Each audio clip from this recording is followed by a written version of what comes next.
Ya, kita kembali bertemu. Renungan kita hari ini adalah tentang hubungan antara harta dan hati kita. Karena dikatakan bahwa di mana hartamu berada, di situ juga hatimu berada. Kok bisa? Ya, saudara ketika bangun pagi hari, apa yang sudah pikirkan, apa yang sudah renungkan itu menunjukkan di mana harta saudara. Apa yang menjadi renungan saudara paling kuat, apa yang menjadi pikiran saudara yang paling kuat, yang mengganggu saudara, yang menghabiskan energi saudara, itu menunjukkan di mana harta saudara.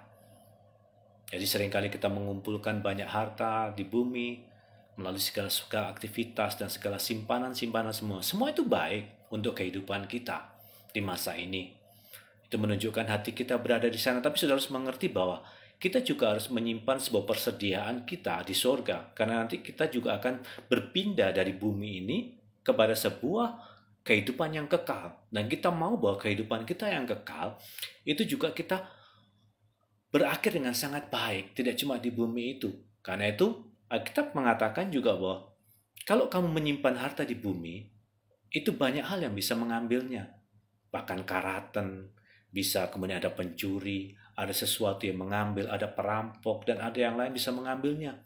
Bahkan ketika kita di bumi, terkadang mungkin kita belum bisa menikmati harta itu sendiri, tapi kita sendiri sudah tercuri oleh sakit penyakit, tercuri di sebuah keadaan, atau mungkin bahkan kematian mendahului kita. Sebelum harta kita habis, kematian dulu menjemput kita. Kita tidak tahu, karena dikatakan bahwa apa yang ada di bumi, itu tidaklah abadi. Karena kita belajar bahwa kita tidak hanya berfokus kepada apa yang ada di bumi, mari kita belajar bahwa mengarahkan hati kita, membiasakan hati kita, mengkondisikan hati kita. Kita harus tertuju kepada perkara-perkara surgawi. Memang tidak mudah, karena di mana hartamu, di situ hatimu berada. Jadi kalau kita tidak memiliki harta di surga, hati kita tidak bisa tertuju ke sana. Lah, kita belajar hari ini. Kita mulai mengarahkan kepada perkara surga, kepada perkara kekekalan yang abadi bersama Tuhan. Kita fokuskan di sana, karena di surga tidak ada seorang pun bisa mencurinya. Bagaimana bisa mencuri? Yang mencatat Tuhan sendiri, yang menjaga Tuhan sendiri, yang mengkonfirmasi adalah Tuhan sendiri, yang menjadi jaminan adalah Tuhan sendiri.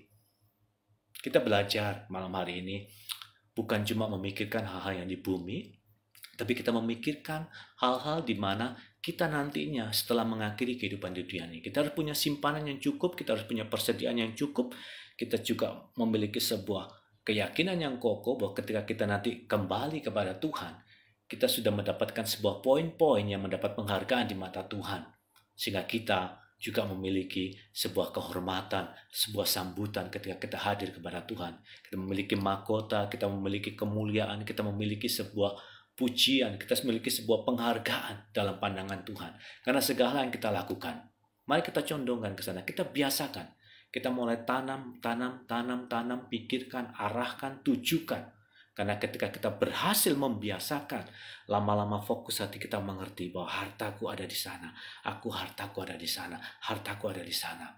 Memang kita tidak bisa hanya memfokuskan kepada sebuah hal sementara kita ada di bumi. Ya, ada orang yang berkata, jangan pikiranmu terlalu tinggi ke atas, padahal engkau masih menginjak bumi. Nah, saudara, tapi kita harus menyimbangkan, kita harus belajar bahwa kita selama di bumi, kita bisa melakukan perkara-perkara, menyimpan perkara yang di atas. Dan kita juga harus punya keyakinan yang kokoh bahwa ketika kita memikirkan sebuah perkara yang di atas, pikirkan kerajaan Tuhan, kita menyenangkan Tuhan, kita menyukakan hati Tuhan, kita menghormati Tuhan, kita melakukan segala hal yang memperlebar kerajaan surga dan kerajaan Allah. Maka kebutuhan kita untuk perkara-perkara di bumi, itu juga Tuhan mencukupkan. Karena ketika kita mewakili Tuhan, ketika kita berada di bumi, tentu saja yang bertanggung jawab untuk segala kehidupan kita, yang bertanggung jawab untuk segala kebutuhan kita, yang bertanggung jawab untuk segala fasilitas kita, selama kita menjalankan mandat daripada Tuhan kita, itu Tuhan yang menjadi penyedia dan memfasilitasi. Biar renungan kita boleh menguatkan kita, jadi mulai saat ini pikirkanlah bahwa ada harta di bumi yang bisa habis, bisa dicuri, bisa hilang, bahkan kita mungkin lebih dulu hilang. Tapi ada di sorga, harta di sorga, yang tidak ada seorang pun bisa mengambilnya karena Tuhan mencatatnya. Itu menjadi sebuah kebanggaan kita yang abadi.